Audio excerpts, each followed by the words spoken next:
چنانچہ ایک امام احمد بن حنبل رحمۃ اللہ علیہ کا پڑوسی تھا اور وہ لوہار تھا، حداد تھا، سارا دن لوہے کی کوٹتا تھا، آگ کی بٹی تھی، اس میں لوہے کو گرم کرتا اور ہتھوڑے سے کوٹتا تھا۔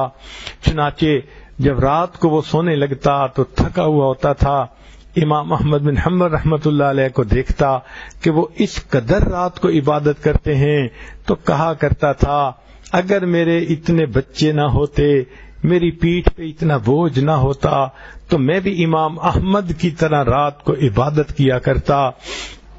وہ 5 نمازیں پڑھتا تھا، نفلی باتیں نہیں کر سکتا تھا۔ کہتے ہیں جب فوت ہوا کسی کو خواب میں نظر آیا، پوچھا کہ تمہارا کیا بنا؟ کہنے لگا اس حسرت کی وجہ سے جو میرے دل میں تھی اللہ نے مجھے امام مالک کا، امام احمد بن حنبل کے رتبے میں اکٹھا کر دیا۔ سبحان اللہ، انسان اپنی اولاد کے لیے جو پسینہ بہاتا ہے اللہ رب العزت کو وہ بہت پسندیدہ ہوتا ہے۔